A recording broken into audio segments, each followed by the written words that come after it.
Good evening. कैसे हैं आप लोग?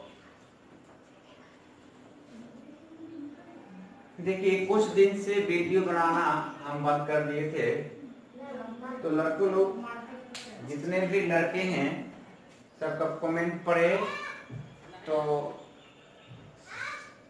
सभी लड़कों का जो मन था बोला था सर वीडियो क्यों नहीं बना रहे। देखिए, वीडियो तो हम बना ही देंगे, लेकिन उस पर थोड़ा सा मेहनत लगता है हम लोग का।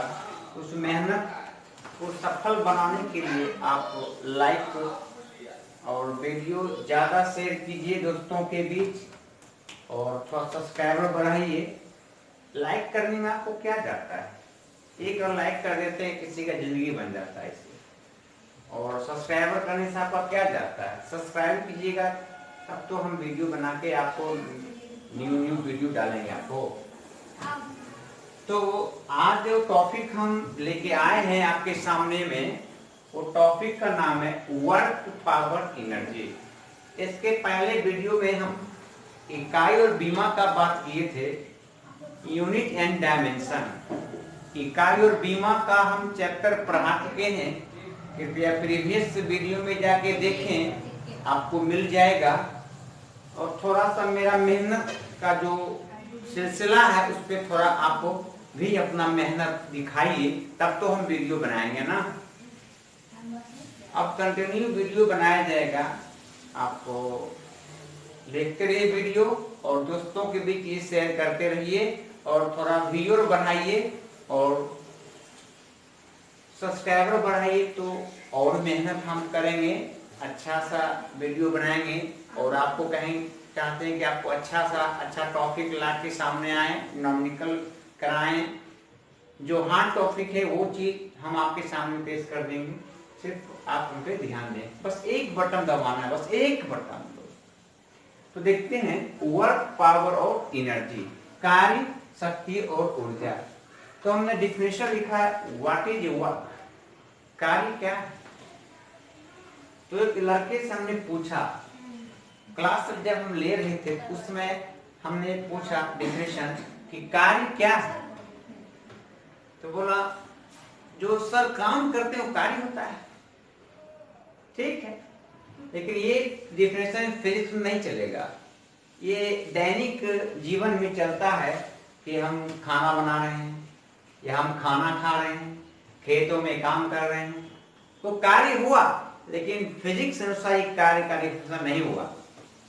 कार्य कहता है चेला लोग कि कार्य क्या है, जो किसी वस्तु पे हम बल लगा रहे हैं। मान लेते हैं हम आपको फिगर दिए, m द्रव्यमान की वस्तु को F बल लगाकर, F हुआ फोर्स। अरे भैया, बिना फोर्स लगाए हुए किसी भी वस्तु को कैसे जगह चेंज करेंगे, उसमें हम फोर्स लगाएंगे। या कोई भी वस्तु ले उस पे हम फोर्स लगाएंगे तब तो वो डिस्प्लेसमेंट उसमें होगा। अतः किसी भी कोई m द्रव्यमान का वस्तु है, वो F फोर्स लगा रहे हैं उस पे, F फोर्स लगाकर इस द्रव्यमान की वस्तु को यहाँ ले आए, m द्रव्यमान की वस्तु को, डिस्प्लेसमेंट D या S हुआ। डिस्प्लेसमेंट का अर्थ हुआ विस्थापन, D या S विस्थापन हुआ, तब सूत्र बनता है W बराबर F इंटू D या F इंटू S। अर्थात विस्थापन जब होगा तब कार्य होगा, अकॉर्डिंग टू फिजिक्स। अर्थात कार्य होने के लिए बल के साथ साथ विस्थापन भी जरूरी है। अगर विस्थापन मतलब क्या, जगह चेंज नहीं हुआ, जैसे एक मान लेते हैं एक दीवार को धक्का लगाते हैं, दीवार एक वॉल को हमने पुश किया, लेकिन वॉल जगह से चेंज नहीं हुआ, अतः तो उसका जगह वही रहा, फिर बटन जीरो है आपका, कार्य पर जीरो। क्योंकि कार्य का डिफिनेशन होता है बल एवं विस्थापन के अदिश गुणनफल को कार्य कहते हैं। तो कार्य के लिए डिस्प्लेसमेंट आवश्यक है, जगह चेंज आवश्यक है, तब तो कार्य होगा। चलो, तो W बराबर F इंटू डी कि W बराबर F इंटू एस, हमने फिगर से समझाया है कि हमने एक बॉडी को बल लगाकर डिस्प्लेसमेंट D या S चेंज किया, अर्थात उसका जो D S जो जगह चेंज हुआ उसको D या S माने, तब सूत्र बना F इंटू D या F इंटू S। ऊपर जो एरो मारे इसका अर्थ हुआ कि दोनों वेक्टर क्वांटिटी है, अर्थात दोनों सदिश राशि है। क्लियर? यहाँ तक कोई दिक्कत? लेक्चर पे ध्यान दीजिएगा। तो हमने नोट पॉइंट लिखा, नोट में क्या लिखा चला, दो सदिश का गुणनफल अदिश होता है, दो सदिश का गुणनफल अदिश होता है। तो हमने नीचे लिखा वेक्टर ए, जब तीर मारेंगे तो उसको वेक्टर सदिश vector A dot vector B बराबर जो उसका रिजल्टेंट आता है तो ए बी कॉस थीटा। तो हमने ऊपर लिखा दो सदिश, वेक्टर ए सदिश वेक्टर बी सदिश, तो आ गया अदिश, अर्थात ए बी कॉस थीटा इसका रिजल्टेंट हुआ, अर्थात उसका परिणामी हुआ। तो फिर हमने आगे लिखा है कि W बराबर mgh। तो कैसे? क्योंकि आप जानते हैं F बराबर mg, तो F के जगह पे mg और S के जगह पे h, क्योंकि ड्यू टू हाइट तो mgh बनेगा।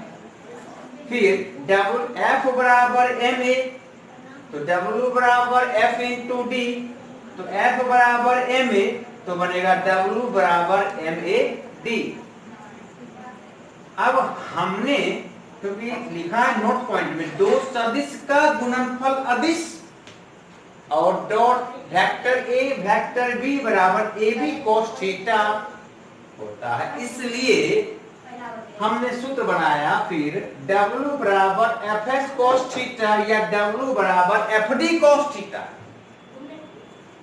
क्लियर? कहता है एक सूत्र हमने बनाया कि W बराबर mv स्क्वायर बटे 2। तो कैसे? तो देखिए v स्क्वायर बराबर u स्क्वायर प्लस 2ad या 2as, ये गति के समीकरण का सूत्र होता है। तो हमने लिखा जहां v अंतिम वेग, u प्रारंभिक वेग, a त्वरण और d विस्थापन। क्लियर? प्रारंभिक वेग का मान 0 होता है, तो 0 का स्क्वायर प्लस 2ad, ध्यान दीजिएगा बोर्ड पे, तो v स्क्वायर बराबर 0 का स्क्वायर 0 और प्लस 2ad, और 0 से 2ad जुटेगा तो बचेगा 2ad, तो v स्क्वायर बराबर 2ad। तो यहां से a का मान निकालेंगे तो बचेगा v स्क्वायर बटे 2d। तो a का मान क्या निकल गया चला, v स्क्वायर बटे 2d। अब सूत्र जो हम देखे हैं कि W बराबर MAD, W बराबर MAD, मैड नहीं पागल है, सूत्र होता है MAD। तो हमने यहाँ पे सूत्र हम लिखेंगे W बराबर MAD, M mass, A acceleration, D displacement, अर्थात M द्रव्यमान, A त्वरण और D विस्थापन।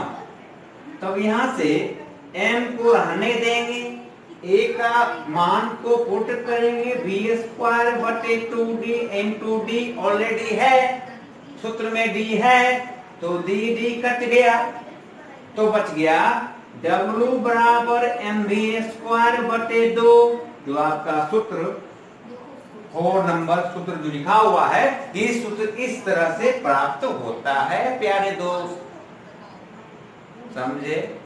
आगे आते हैं।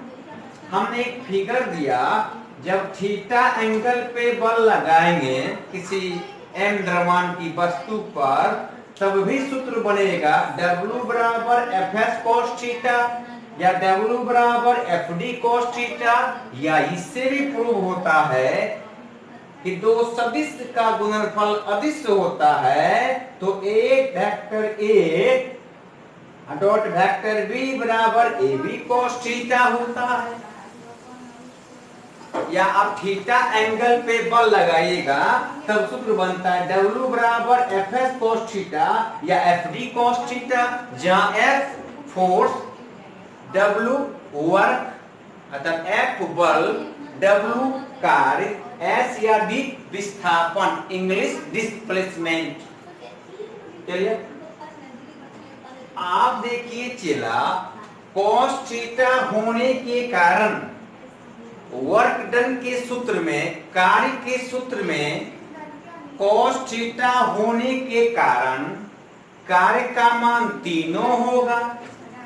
ये लिखे नोट पॉइंट में, कार्य का मान पॉजिटिव भी होगा, नेगेटिव भी होगा, शून्य तीनों होगा। नोट में लिखिएगा, कॉपी कलम होगा तो लिखिएगा, जब भी मेरा वीडियो देखिए तो कॉपी कलम ले लीजिए और नोट में लिखिएगा। अब नेगेटिव पॉजिटिव शून्य कैसे होगा, तो कहता है जब बल और विस्थापन एक ही दिशा की ओर हो। प्यारे दोस्त, आप भी पूरब की ओर और हम भी पूरब की ओर चल दिए हैं, तो जब बल और विस्थापन एक ही दिशा की ओर हो तब जो एंगल बनेगा दोनों के बीच, बल और विस्थापन के बीच, तो एंगल बनेगा 0 डिग्री। अर्थात तो बल भी इसी डायरेक्शन में, विस्थापन भी इसी डायरेक्शन में, तो थीटा का मान 0 डिग्री होगा। तब कार्य का मान धनात्मक होगा।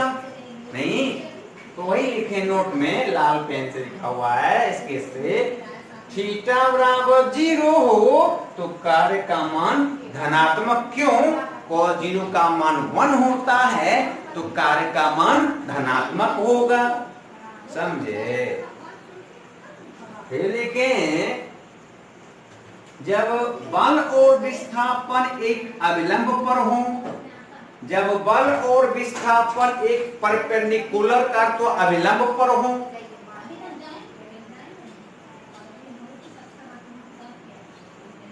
तब बल और विस्थापन के बीच कोण का मान 90 डिग्री होगा। तब बल और विस्थापन के बीच कोण का मान 90 डिग्री होगा, अर्थात ये 90 डिग्री। तब कहता है थीटा बराबर 90 डिग्री हो तो कार्य का मान 0 होगा। क्यों? cos 90 का मान 0 होता है, इसलिए।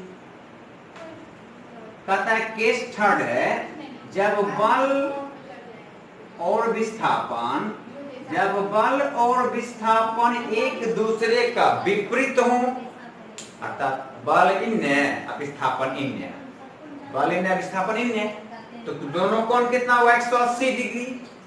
दोनों का बीच का कोण कितना? 180 डिग्री। तो लिखें थीटा बराबर 180 डिग्री हो तो कार्य का मान ऋणात्मक होगा। कहने का तो कि cos 180 का मान -1 हुआ, इसलिए कार्य का मान क्या होगा? ऋणात्मक होगा।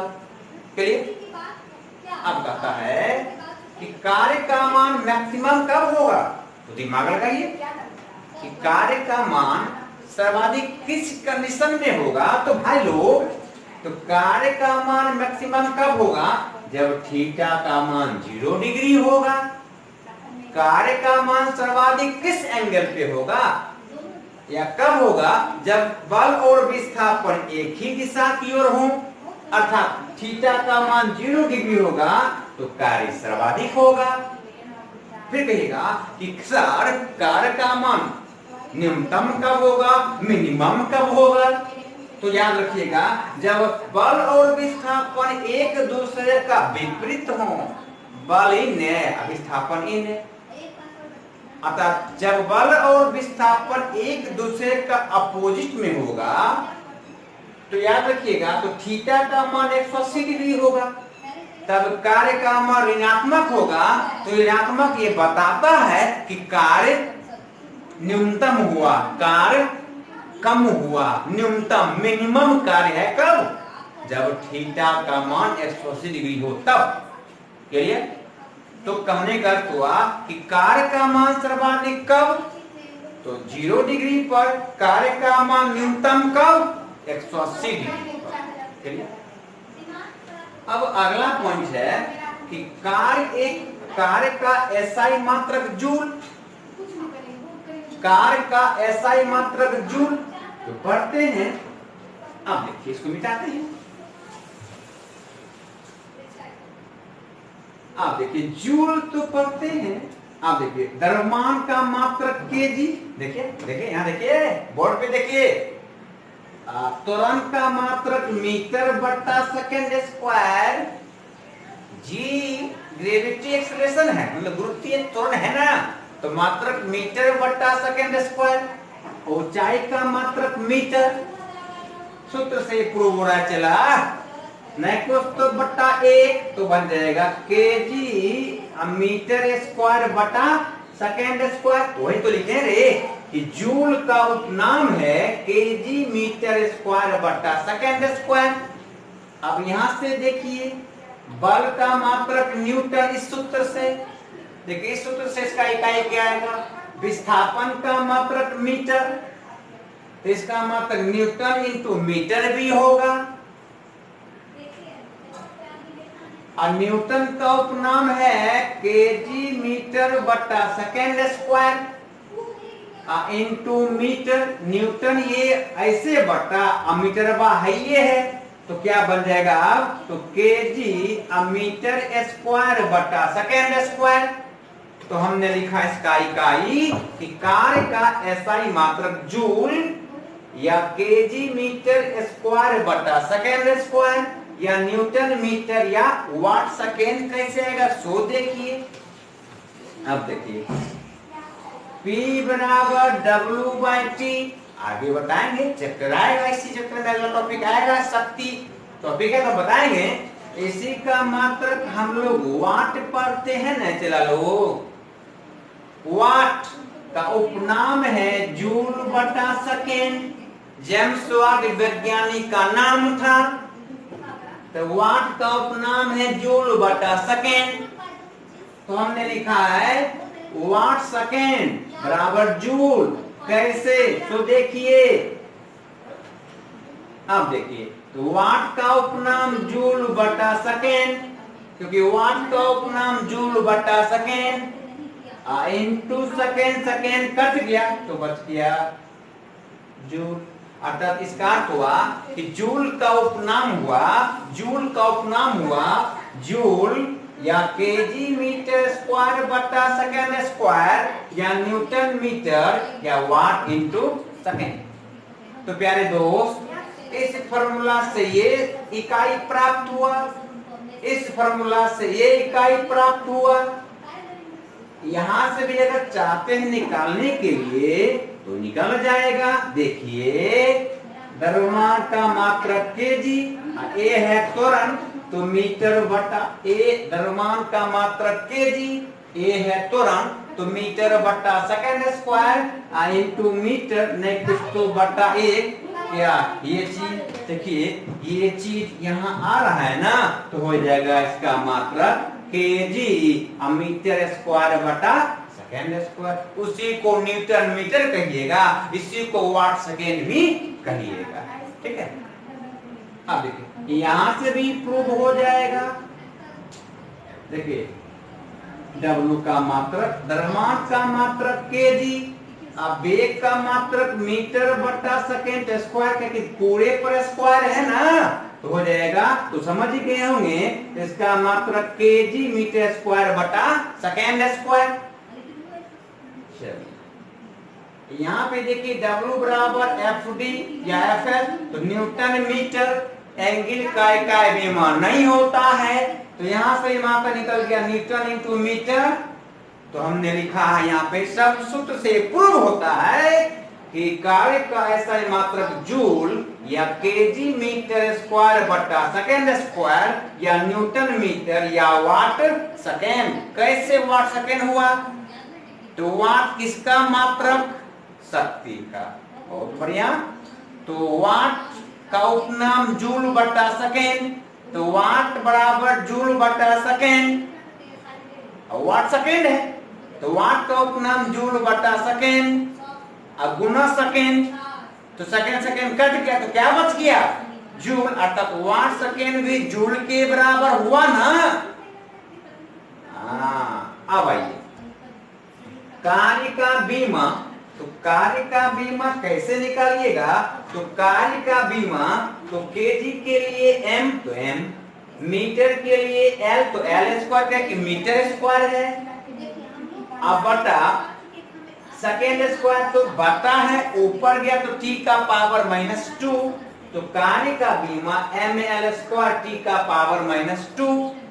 अब ऊपरे पर लिखे हैं दो सदिश का गुणनफल अदिश होएगा, इसलिए कार्य भी अदिश होएगा।